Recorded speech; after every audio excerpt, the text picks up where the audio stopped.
welcome to the podcast. This is my first time recording live, and I get to record with you for my first time. Thank you, Kylie. I appreciate it. Yeah. So what brings you out to the end? We're at the NCM Fixed Op. It's such a tongue twister. Fuel the Future Fixed Op Summit. Right. What made you come to this? Because it's so hard to get away from the day-to-day. It is hard. It's so hard. It is hard, yes. It's good to take a few days out of the store because you can reset, look at new vendors, new ideas, talk to a lot of people. Mm-hmm. I've been trying to talk to anybody and everybody to learn from them, right? I mean, because I have my ideas, right? Mm-hmm. But, people have their own ideas and, want to see what works, elsewhere.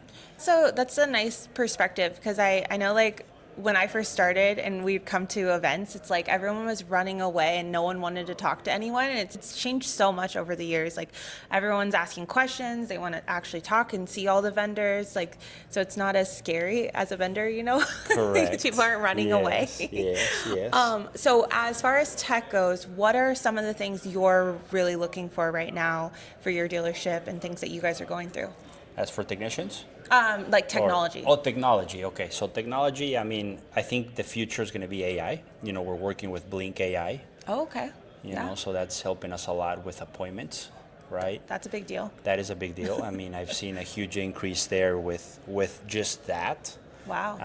We've never maximized our appointments. Once we brought this company and we did. We ended up having 160 appointments in one day. Wow. So did you have to scale back maybe a little? Well, you control the scheduler. Okay. So the scheduler basically dictates how many appointments. And then obviously like with you with PartsEdge, looking for, easier ways to have that access instead of having to go find for it. You can just open up, the portal, get the report, understand where your parts department's at.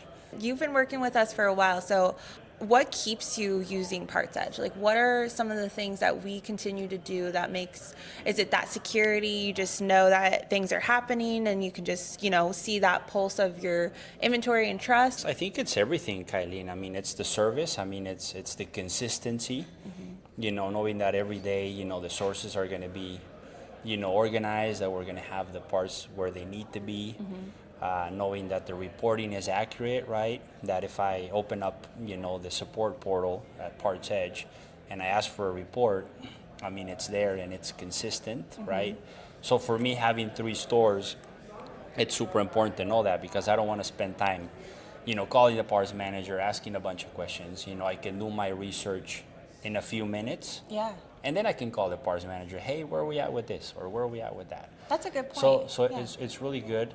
What I really like, and all the parts managers love this, you can literally pick up the phone or send an email, right, and ask for a report. Yeah. Hey, I need a report of, 13 months or 11 months or 6 months or whatever. And we get this report literally in minutes. That's amazing. So that is pretty cool. And I don't think people realize how many reports parts managers actually need and how difficult it is to compile the data to actually have visibility on what is actually going on. Yeah, I think that's such a misconception. It's like, oh, just look at the management report. Oh, the obsolescence is okay. Okay, we're good. It's like that. It doesn't quite work like that. Correct. Right? Yeah, it doesn't. Because then soon enough, you have a lot of obsolescence and things are out of control. Okay, well, it's hard initially because you're, with PartsEdge, you're going to see a lot of stuff that you probably didn't see before. Oh, that's a good point. Right? Yeah. So you're gonna see it, and it's gonna stick out like a sore thumb. Yeah.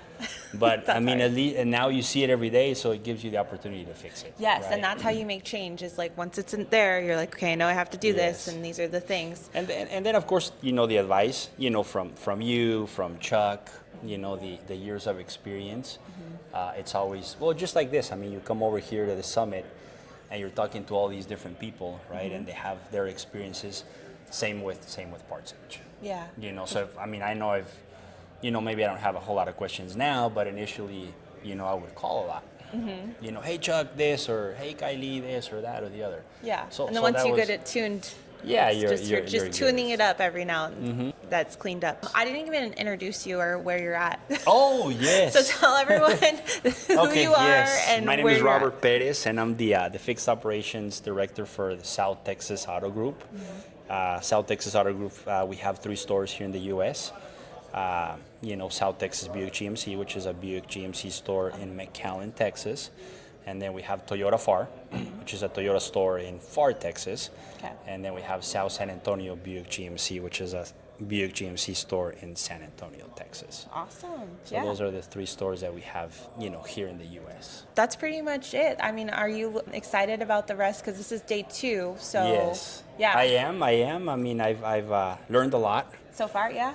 So far, mobile service. Well, I love talking about mobile service. Mobile service was, because we've been looking at the mobile service. GM has officially a program, for mobile service with incentives. Incentives, to sign up, and then they have, this program that I really can't say, but that's going to help drive more business, right? That's good, yeah. So they're really pushing us into mobile service, and just hearing what they're saying, in the other room, that mobile service is the future, right? It really is. I mean, if you think about, I know for me, like, I barely go grocery shopping. I have my groceries delivered. I have everything delivered. That's interesting. And I actually, I live in a small town. Like, we just got DoorDash. I don't typically use DoorDash, but the point is, it's like, this is the future, this is the expectation, and we're so busy, and we don't want to spend time at the dealership getting our oil changed or all the things. So I just think the dealerships that are adopting mobile service, no matter what the brand is, I do realize, though, there is, the areas that are going to do well, but I think it starts in the bigger cities, and it just kind of it spreads. Because if you think about, like, the town I live in with DoorDash, it's like, I don't even think we have Uber yet, but, I'm in a small town, but it's spreading. Like, I'm not that far from a big city, and they're just kind of, it's the expectations now. It is. It is. And it pencils without the incentives. I think it's a niche. For now, it's going to be those customers that want that special service. For sure, yes. I was talking to someone just now. They charge $50 as a fee to do it? To do express service. Wow. So, like, if you want an oil change and a tire rotation, and you want them to go to your house, if you want that dealership to go to your house, it's going to be $50 for the service fee, plus, the oil change and the tire rotation. Yeah. Now, will pay it. And that's what he said. Yeah. Which is interesting. And if you want more than just that, like a belt or brake pads or whatever, they charge $100. So it's $100 from on top of the service work, right? And people are paying for the. It's the convenience fee. Like, why not charge the convenience fee? But I think at the end of the day, I would say most people right now are still going to want to go to the dealership. Yeah.